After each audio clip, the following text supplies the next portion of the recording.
Hey, what's going on, everyone? Seth Miranda here for Adorama TV. Daniel Norton here for Adorama TV. And I figured we would, for lack of a better term, double team this one because I feel like this is a camera and a release that is a discussion for sure. We are talking about the new sigmabf. Sigma, the legacy lens brand that's been around for over a half a century, made a handful of cameras over the years. But every time they put out a camera out there, it's always been like an idea, something new. This is not like the rest. And this is no different in I mean, the Quattro, all that stuff, right?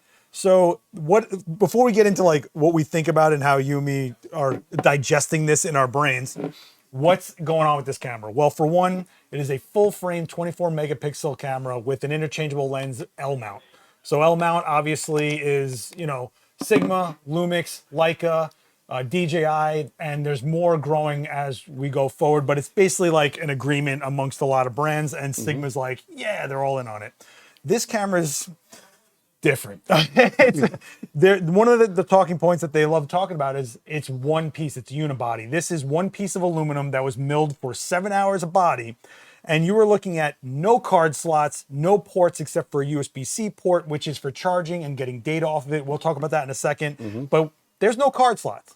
This is 230 gigs of onboard memory, but it also is no articulating screen, no top screen, no dials. They really were focusing in on the interface and how it's like one finger usability, I think is what they were talking about, which is one dial, 3 buttons, your shutter release, and a battery you can take out. So capability-wise, yes, it's 24 megapixel, all electronic shutter. There is no mechanical shutter in this thing. There's no moving parts. This is no stabilization, no electronic stabilization except for in video, which is capable of 4K, H.265, H.264, L-Log, but it can go up to 6K if you take off the stabilization. It does 8 frames a second raw. Well, it's not even raw. It's actually DNG. That's that's another discussion, right? Right. I mean, there's so much going on here while there also isn't things going on here. That's kind of like the talk about it, right? But one of the other things they really were proud of was the picture profiles, that they made these like, color grades that you can put to the JPEG and you can cycle through them. BF stands for beautifully foolish, apparently. The CEO of Sigma was saying, who is a very cool guy, by the way. Very stylish. That guy can wear suits. Anyway, beautifully foolish because he just wanted someone to be able to pick up a camera and just go enjoy the experience of shooting. And I think the aesthetic is part of it, that you like having it on you, that you're showing it, that it's showing. Every time someone sees this camera, it's the same like, oh, it's so pretty. Oh, it's so nice. I mean, that's the rough specs overall. I will say the tracking on it, for the focus tracking, I found to be very good. Like it's recognizing faces, it stays with the faces, stuff like that. Touch screen to move your autofocus point. But we both are old dogs. And I think we both were grabbing this camera with old habits, and we had to rethink it a little bit. So, like I'm saying, this is a bit of a discussion piece. Where's your initial thoughts on this as a guy who's been in this industry forever? Film, DSLR, mirrorless, the whole thing, and here we go. What do you think? I mean, we were talked a lot about this, you and me. Yeah, we have. So this was really interesting. When I first saw it announced, I was actually stoked. I'm one of those guys from the film days that had lots of different cameras because each one felt different and kind of did something different for me. And I think that that's one kind of target for this, right? Somebody that just wants to grab this camera when they don't want to bring their camera that does, 20K video and 1,000 frames per second and strobes everywhere. They just want something to shoot with, and not really, it's going to be high quality, but you're not thinking about putting it into a studio with flash. You're not thinking about necessarily shooting long form video and putting microphones into it, right? You're doing clips, you're documenting your day, you're walking around with it. And it's just a cool thing to carry around, right? And as an old school kind of like a guy, like I love the kind of boxiness of it. And, I'm all in on the unibody. I think that's just such a cool thing. And I'm the kind of person that will buy something because it looks cool, and I will admit that. And I think that's kind of partially what this camera's for. It's for that person that either doesn't care. I know lots of people that buy a camera with the hot shoe on top and they leave that little protector on there and they never take it off, right? People that never work with flash. People that put their camera more or less, not to say you have to do that here, but more or less put their camera in auto modes or at least auto ISO all the time. They shoot JPEG because they don't process stuff. There are definitely people out there, and this is for them on some level, that want something really nice, right? They don't want a plasticky point and shoot. They want a luxury camera, as it would be. It's also for the person that wants to step back. Like you say, old dogs that don't want all that, right? Today I'm just shooting with this, right? What can I make with this? I'll go out and shoot with all kinds of different cameras just to test myself, right? And this is the kind of camera that makes me not think about anything but shooting and composing on the back of the screen. And I like that. I think it's a pretty cool thing. I mean, my limited use of it. Yeah, well, that's the thing. I think, and the reason we're doing this format is there's tons of videos out there right now with all the specs and all the things, and they're talking a lot about what it doesn't have and what it can't do and things like that. But in the end, no matter what a camera is, and again, I don't care what you guys buy out there or whatever, but I'm just trying to wrap my head around this because I appreciate concept. And I appreciate a camera that doesn't look like another black box with a grip on it that takes a full thing and all these ports and 10,000 buttons. I appreciate that. If it's for you, that's another story, right? But I think we got caught up in a lot of what it doesn't have when in the end, what a camera is when you pick it off the table is, what is that experience? Do you want to go shoot with it? And did you enjoy shooting with it? What I think a sticking point for me was kind of the no strobe. There was no shoe, there's no port, there's no real way, because there's no mechanical shutter, so there's no way to traditionally trip a trigger a strobe. Right. There's no stacked sensor, so it can't electronically shutter trigger strobe. So then it's like, they were like, just, we're not going to put it in there. This is the unibody, this is what you get. So now, while I'm out there shooting, I'm not thinking about that as an option. I'm just honing in on shutter speed, aperture, ISO, blah. But the other thing that I appreciated, and this is the part that I really, really did appreciate. I could just take this camera, hand it to anyone, and then they can go shoot. In this era, where every camera is like 10,000 custom buttons and 40 different autofocus modes, because this only has 2 menus in it. So instead of going like, oh, you didn't go into the sub menu case 16 that is for shooting anybody that's within 4 feet of a ball. It's not that. I laugh only because like those menus confuse the hell out of me, and I always just give my camera to set this up. It's true. I'm like, I hear. So yeah, no, I agree. I think that, and that's the thing, right? What are we chasing when we're photographers? Are we chasing amazing images? Are we chasing a feeling, kind of a moment when we're out shooting? Or are we chasing a bunch of specs, And if you're a commercial photographer that has certain requirements, then maybe not every camera will work for you. But if you're looking for that experience, if you're looking for that thing, this might be. It's great to pick up. I hope that hopefully you can get to Adorama and see it in person. But if you can see this camera in person, I think that will make a big difference too. I think people just looking at it might go, okay, cool, so it's simple. But there's a joy in the simplicity of it. There really is. Do you feel like this is one of those like collectors, like this is gonna be an era, like this is the thing that, hey, remember the sigmabf? Right, exactly. I actually think that a lot. Oh, really? And probably not in a bad way, because there are cameras like that we remember. Like, I think people will use this and they'll grab it and they'll shoot with it, but at the same time, it's gonna be one of those cameras that comes up, like you'll be like, oh, I have that sigmabf. People are like, really? Oh, I heard about that, but I hadn't seen one. What's it like?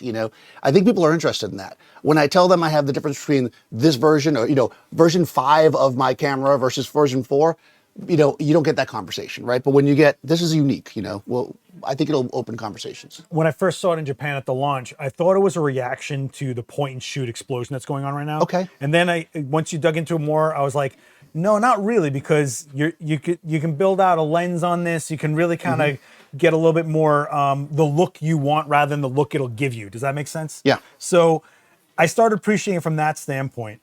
There's no EVF, and as an old dog, I can't tell you how many times I smacked my face into this thing just for a split second going, oh, right. But there is an OLED on the back that tells you what setting the dial is set to and what you're going to be changing. Which I really like. You like. I was liking till I went back into muscle memory and I started using this wheel and this D-pad as if it were on another camera. And I'm like, oh, wait, it's set to something else. Why is it changing frame rates? Why is it changing this? I'm like, right. I set it to that. I forgot I did that. Now I got to go back to. So it's going to take a learning curve for people that are really, really muscle memory oriented to cameras. It's a different, I don't even want to say like a user experience. It's a different workflow almost. Right, and I think if you're locked into a workflow like we often are, especially as more commercial shooters, that it'll be something you have to get used to. Yeah. And if not, then you should be fine. I mean, I think most cameras are like that though. This one maybe more so because it's so minimalistic, but I was using a camera the other day I hadn't used before in the system, and yeah, I was like, hold on, turn this. Oh, nope, there, what button? Because I'm so used to my Nikons, which is what I normally shoot with. So I think that's any camera, and I think if you shoot with this for a bit, you'll get used to it. I mean, that's my thought. I haven't used it more than just walking around and taking snapshots, so I'm not sure. There's some really interesting ideas in here, and I have to, and I can't tell you how much like guys like us appreciate this. One of the things I found, which I don't even know if they meant to do this, maybe, I don't know. The USB-C port. So we were at CP Plus, and I went by a Memory Brands booth, OWC, and I was like, huh. I plugged in a USB flash drive, USB-C. I formatted it in the camera, so you have to do that. You can't just take any flash drive that has something on it, be aware. And I offloaded all the footage, all the shots, all the stills, everything, all the media off the camera right to that flash drive. And by the way, it was like nuts. And if I wanted to, I could have cleared the internal memory.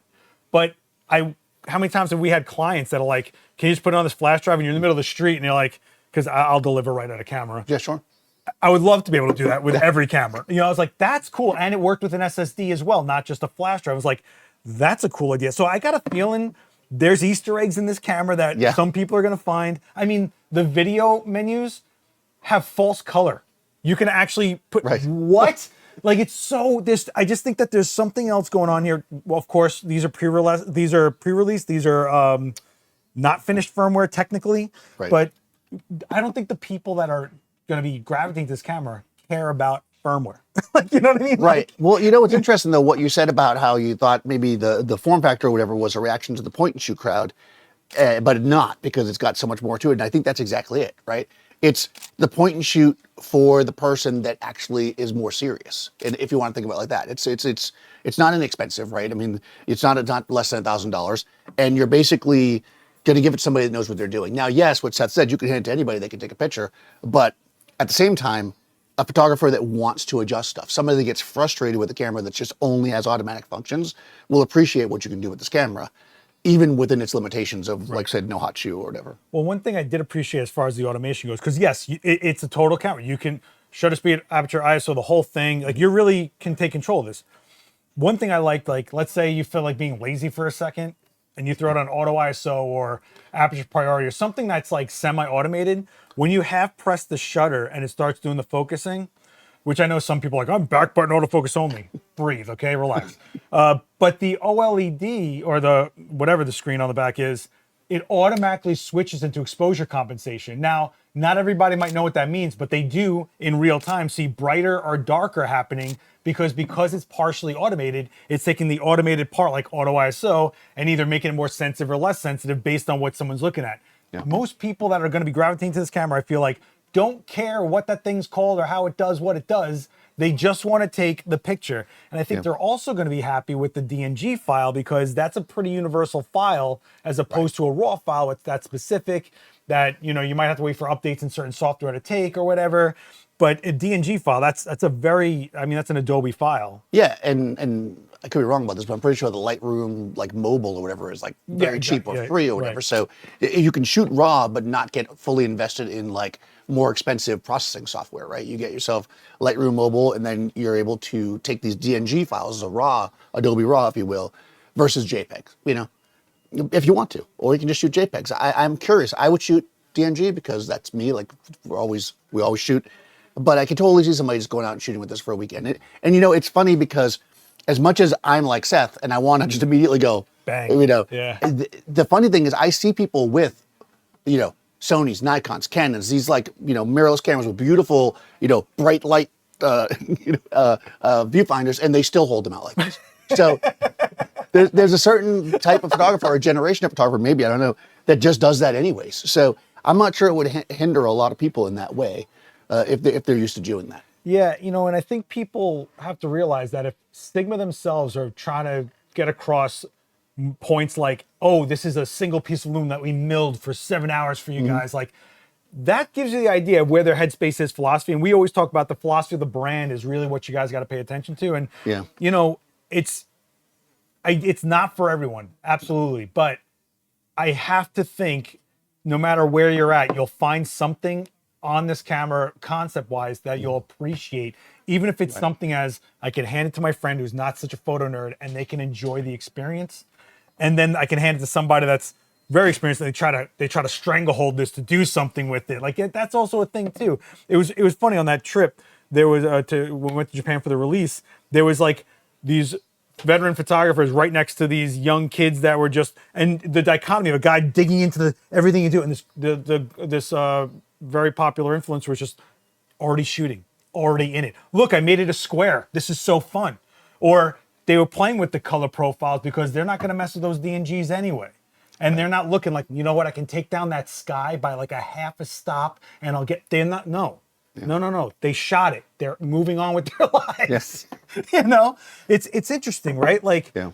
And from an aesthetic standpoint, you can spot it right away. Yeah. Is that a value to you in any way? Do you find that like? I do. And I think it's funny you say the philosophy of the brand, because the one port thing kind of reminded me a little bit about, and I'm sure some of the people complaining about it, 'cause I'm sure they're out there, it reminded me of like when Apple makes a change, you know?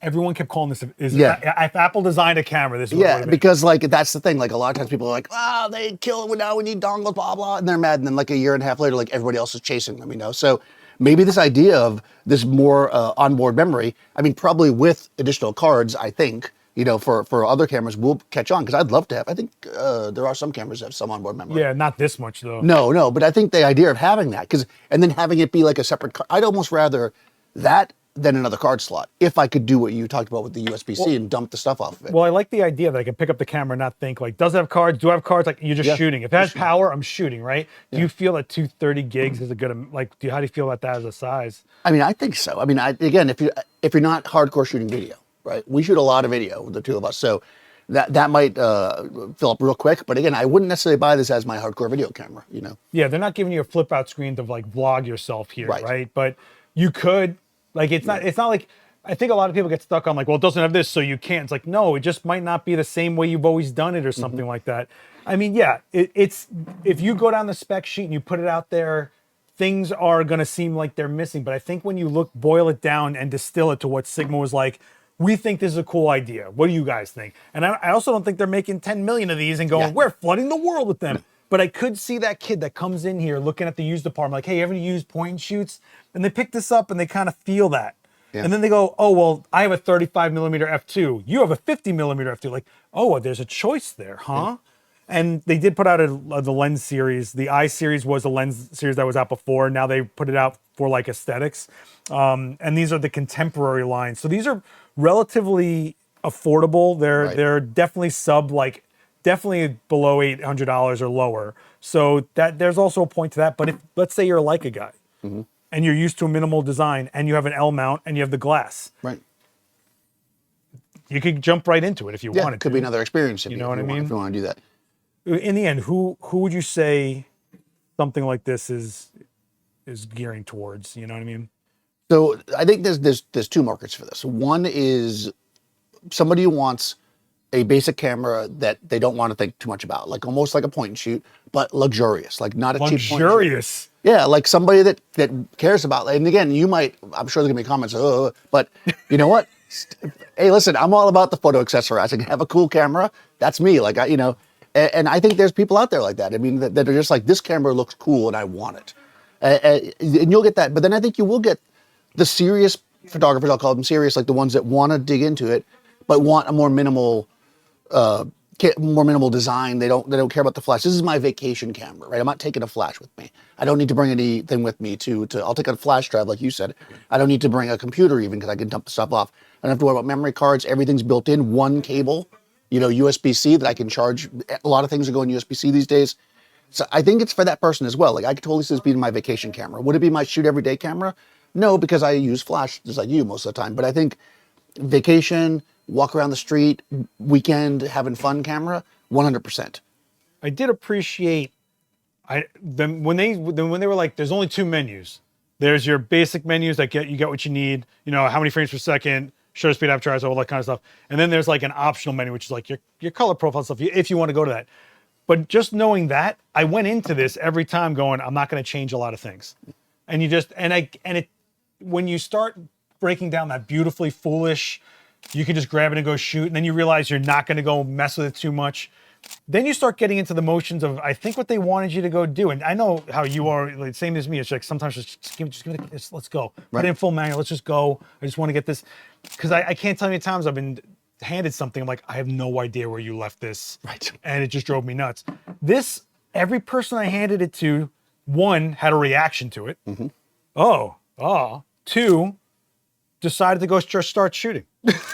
Like, and there's something to that. Listen, we're not cheerleading or rah-rah-rahing anything, but when something comes to your hands or in this market or whatever you want to call it, there was a million decisions made by a bunch of people, and there's a bunch of R&D along the way. There was reasons behind the decisions. Yeah. And I think when you start trying to get your head into who's making and why they made those and what you actually have in hand, that's when you stop going, well, what doesn't it have? Right. And it's like, pick it up and just take a second and breathe and see if you like the experience of what you can do and what you can get and how you interact with it. You know, and there's something to that. And I kind of understand though, hey, go play. Yeah. I kind of get it.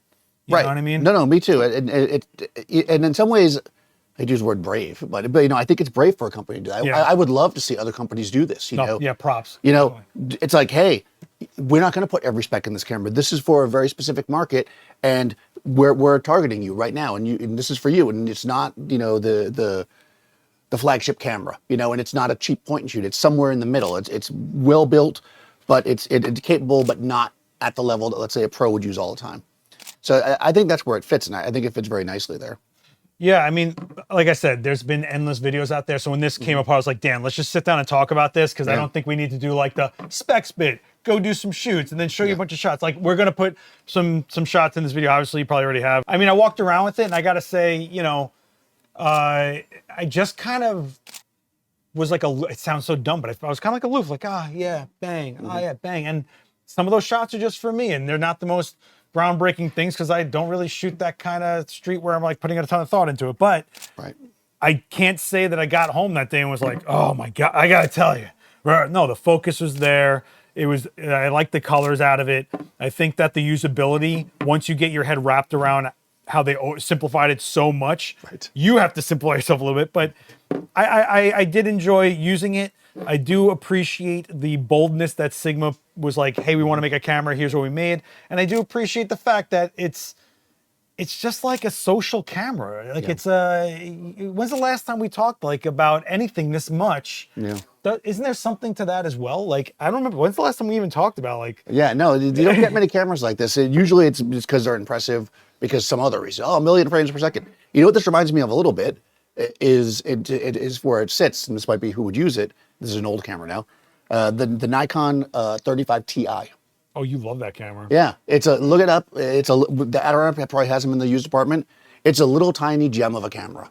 It takes amazing pictures, but it was like $700 used, right? Like, this was an expensive camera. It was made for somebody that wanted to show out, and hey, frankly, I did, you know. And it had great features, but it was also easy to use. This is actually more sophisticated than that. Obviously, it's a digital camera. Reminds me of that Leica TL, I think it was, or TL2. It was, man, I should have researched this before we started recording, but it's one of those minimal-sized cameras. You know, you're either into it or you're not. And I totally get it. You know, photographers just want all the toys crammed into a box. I get it. And the market might even have options with different things. But in the end, did they? Is the philosophy of what this is and the user experience something you're into? That's the only way I can put it right now, you know? Yeah, and I think this is one of those cameras that we want to kind of side answering the question you asked earlier.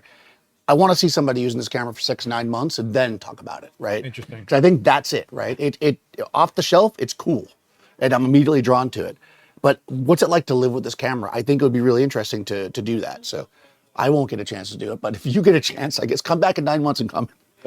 Yeah, so I just wanted to break this down, and I think that as soon as I was like, man, we got to do a video for this, I was like, but it's like a conversation camera. I'm glad, you know, we got to sit down for a second. You know, we've known each other a long time. We definitely know what we like and don't like in cameras for sure. But as stubborn guys, I appreciate it. I appreciate the way they're going about things. So let us know down below in those comments what you're thinking about it. Breathe for a second if you're going to start sharpening those claws, but try to digest what's going on. If you guys do have any questions about like the actual specs, whatever, I'll do my best to answer in the comments, but the links are down there. You can see all the data on it. It's been a lot of talk by a lot of people, and I think in the end, it's really going to be one of those cameras that you've got to decide once you've actually put it in your hands, is it something you're enjoying? Yeah.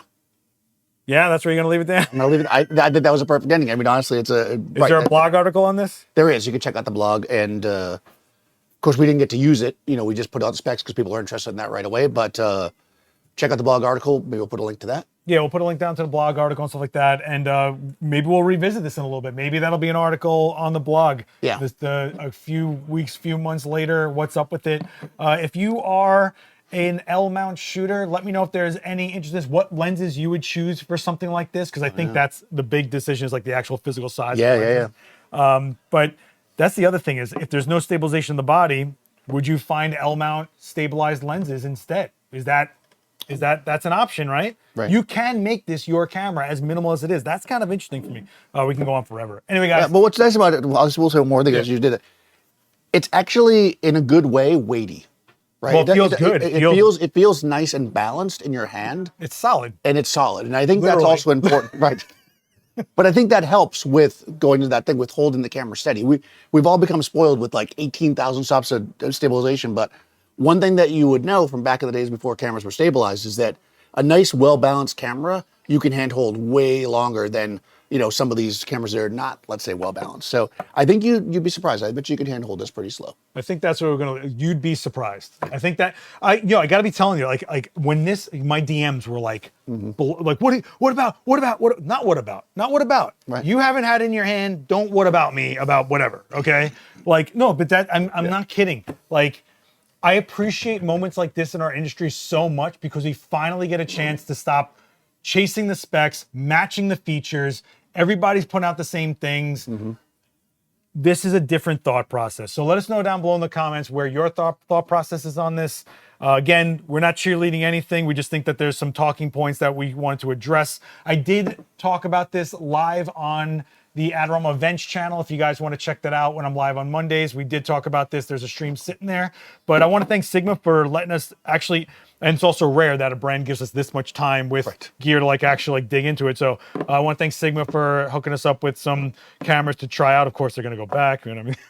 You know, sadly, it all goes back. Yeah, we're not compensated or gifted in any way, you know, so unbiased. We don't care what you guys buy. We just hope that you guys stay shooting and are happy with what you are making decisions on with the tools you're going to go use out there. This, though, did not feel like a tool. This felt like, let's go have a little fun. I agree. Cool. Guys, don't forget to hit subscribe if you want to stay up on everything Adorama TV. There's the Adorama Events channel. Adorama Cinema is the new channel if you guys want to know anything about video. Don't forget to like, hit this comment section up. I got a feeling it's going to be pretty alive. And we will see you on the next one. Later, guys.